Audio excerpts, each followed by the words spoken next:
Okay, so guys, what we're talking about today is I'm declaring war on joblessness. Because listen, they say that 7% is our unemployment rate and everybody's going, yay, that's really good.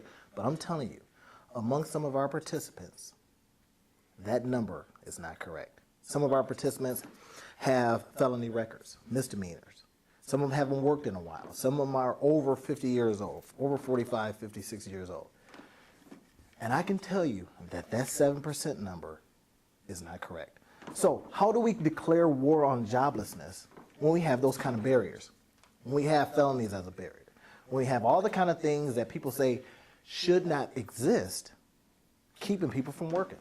So one of the things that I asked some of our participants was one question. What they believed was the reason people wouldn't hire them. So I put it out there. Why won't they hire you?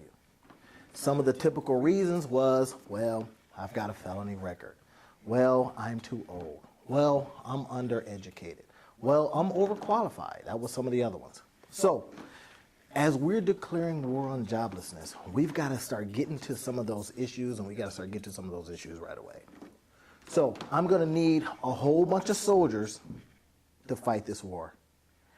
I'm asking for your help, and I'm asking for all the participants that are helping me with this declaring war on joblessness, because I'm going to tell you, those 7% numbers are just not showing at all. Some of the people just stopped looking for work. We've heard that before, right?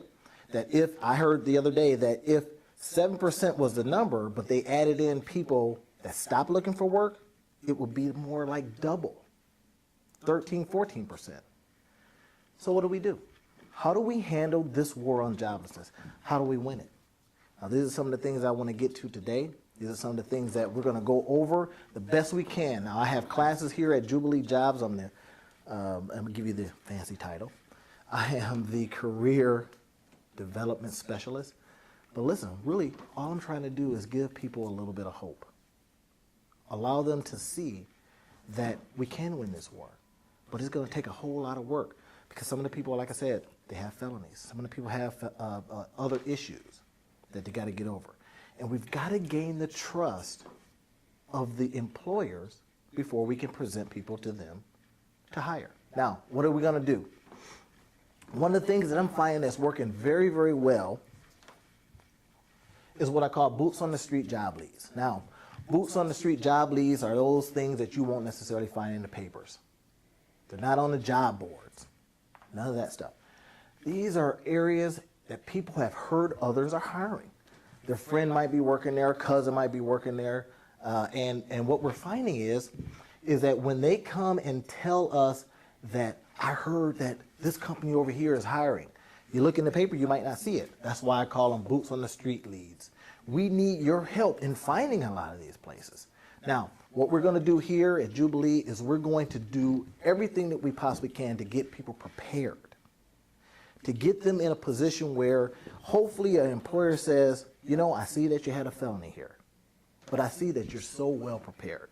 Some of the things that we're going to do to accomplish that is we're going to teach employability skills using business principles. Listen, all my degrees are in business, so I said to myself, how can I incorporate all the junk that I've learned?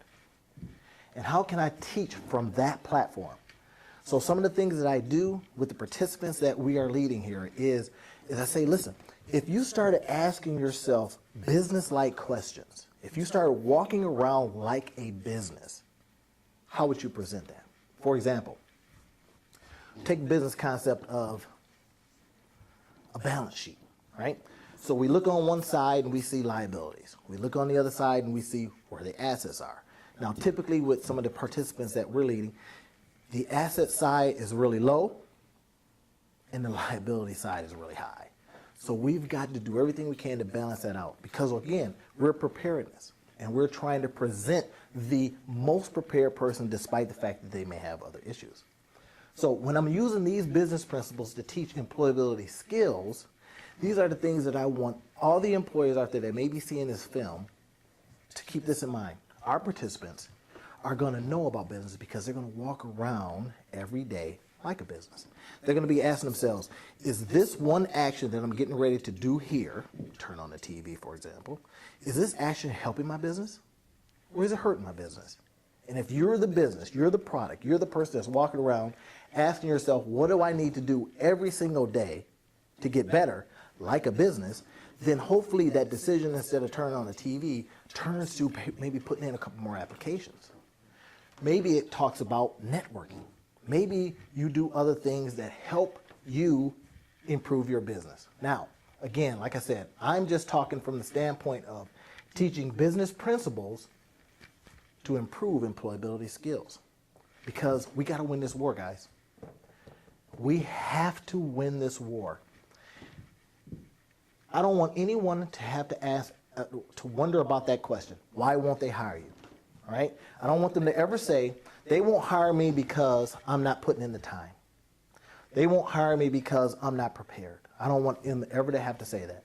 So we're going to be doing our best, our level best here at Jubilee Jobs to prepare you to enter the workforce, but not just enter the workforce with some of the traditional, boring stuff that you always get.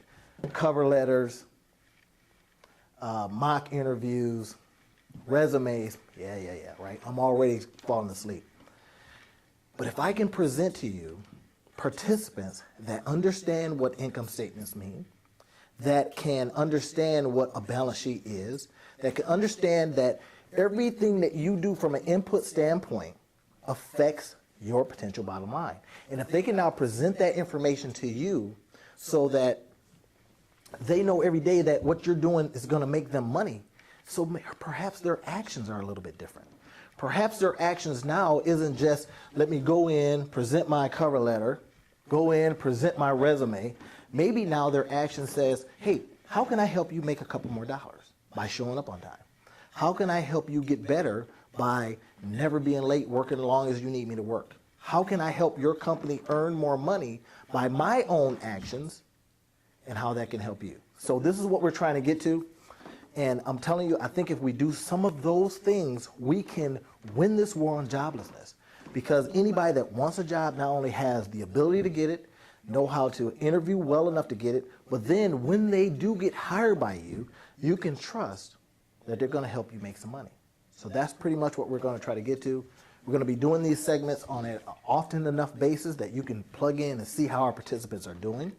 You can see some of the things that they're learning. And if you want to send me some emails and suggestions of some other things that we should be training them on, go ahead and do that, because we're going to win this war. We cannot afford to lose it. So let's get back at it.